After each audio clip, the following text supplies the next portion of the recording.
A C ഒക്കെ ഒരു ആഡംബരമല്ലേ എന്ന് പലരും പറയുമായിരുന്നു. എന്നാൽ ഇന്ന് അതല്ല സാഹചര്യമെന്ന് എല്ലാവർക്കും കൃത്യമായി അറിയുകയും ചെയ്യാം. മറ്റൊരു വേനൽക്കാലം എത്താറായി. ഏതാനും ആഴ്ചകൾ കൂടി കഴിഞ്ഞാൽ രാജ്യത്തിന്റെ പല ഭാഗങ്ങളും ചുട്ടുപൊള്ളാൻ തുടങ്ങുന്ന ഒരു സാഹചര്യമാകും. അപ്പോൾ നമ്മുടെ നാട്ടിലും കാര്യങ്ങൾ ഏതാണ്ട് സമാന വഴിക്കാണ് പോകുന്നതെന്ന് എല്ലാവർക്കും അറിയാം. വേനൽ തുടങ്ങും മുമ്പ് തന്നെ എ സി ഒരെണ്ണം വാങ്ങുന്നതാവും നല്ലതെന്നാണ് ഇപ്പോഴത്തെ ഒരു അവസ്ഥ വെച്ച് പറയാവുന്നത്.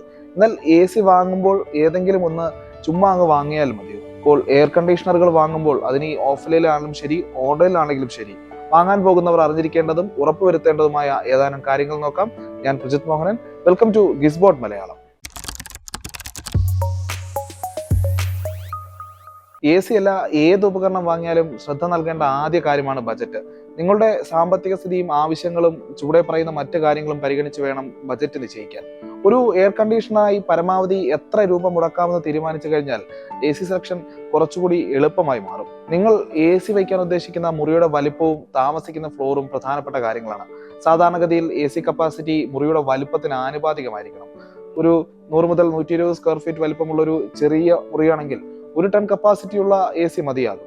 മുറിയുടെ വലിപ്പം കൂടുന്നതിനനുസരിച്ച് എ സി കപ്പാസിറ്റിയും കൂടേണ്ടതുണ്ട്. ബിൽഡിങ്ങിൽ ഏത് ഫ്ലോറിലാണ് നിങ്ങൾ താമസിക്കുന്നതെന്നും ഒരു ശ്രദ്ധിക്കേണ്ട കാര്യമാണ്. ഏറ്റവും മുകളിലത്തെ നിലയിലാണ് താമസിക്കുന്നതെങ്കിൽ അവിടെ സൂര്യപ്രകാശത്തിന്റെ തീവ്രത കൂടുതലായിരിക്കും. അതുകൊണ്ട് തന്നെ ഈ റൂം തണുപ്പിക്കാൻ കൂടുതൽ ശേഷിയുള്ള എയർ കണ്ടീഷണർ ആവശ്യമായി വരും. കൂളിംഗ് എഫക്റ്റീവ് ആകാൻ റൂം സൈസ് വെച്ചിട്ടുള്ള അനുപാതത്തിലും ഒരു 0.5 ആണെങ്കിലും കൂടുതൽ ശേഷിയുള്ള LC സെലക്ട് ചെയ്യുന്നതാണ് എപ്പോഴും നല്ലത്. വാങ്ങാൻ പോകുന്ന എ സിയുടെ കപ്പാസിറ്റിയിൽ തീരുമാനമെടുക്കുമ്പോൾ ശ്രദ്ധ നൽകേണ്ട പ്രധാനപ്പെട്ട ഘടകങ്ങളിലൊന്ന് നമ്മുടെ വീട്ടിലെ അല്ലെങ്കിൽ എ സി വയ്ക്കുന്ന മുറിയിൽ സമയം ചെലവഴിക്കുന്ന ആളുകളുടെ എണ്ണമാണ്. കൂടുതൽ ആളുകൾ ഉണ്ടെങ്കിൽ ചൂട് കൂടും.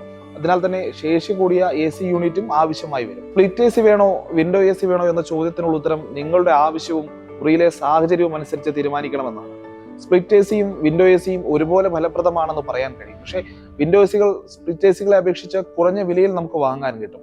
എന്നാൽ വില കുറയുന്നതിനനുസരിച്ച് ഈ ഫീച്ചറുകളും സ്പെക്സുകളും ഒക്കെ കുറയുകയും ചെയ്യും. സ്പ്ലിറ്റ് എ സികളാണെങ്കിൽ താരതമ്യേന വില ഉയർന്നു നിൽക്കുന്ന ഡിവൈസുകളാണ്. എന്നാൽ ടർബോ മോഡ് പോലെയുള്ള എണ്ണം പറഞ്ഞ ഫീച്ചറുകളുമായിട്ടാണ് ഇവ വിപണിയിലേക്ക് വരുന്നത്. വിൻഡോ എ സികൾ സ്ഥാപിക്കാൻ അനുയോജ്യമായ സ്ഥലം വേണമെന്ന പ്രശ്നവുമുണ്ട്.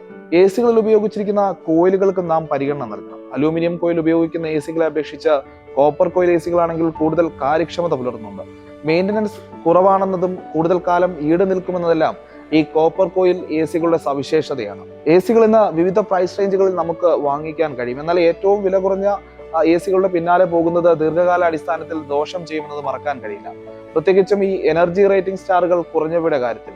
അതിൽ അത്യാവശ്യം ബജറ്റ് ഫ്രണ്ട്ലി ആയ 4 സ്റ്റാർ 5 സ്റ്റാർ റേറ്റഡ് എ സികൾ സെലക്ട് ചെയ്യുക. ഏറ്റവും കുറഞ്ഞത് ഒരു 3 സ്റ്റാർ എ സി എങ്കിലും വാങ്ങാൻ നമ്മൾ ശ്രദ്ധിക്കണം. എ സികൾ പോലെയുള്ള ഉപകരണങ്ങൾ ഉപയോഗിക്കുമ്പോൾ നാം ഏറ്റവും കൂടുതൽ പരിഗണന നൽകേണ്ടത് അതിന്റെ വൈദ്യുത ഉപയോഗം എത്രത്തോളം കുറയ്ക്കാമെന്നതിനാണ്.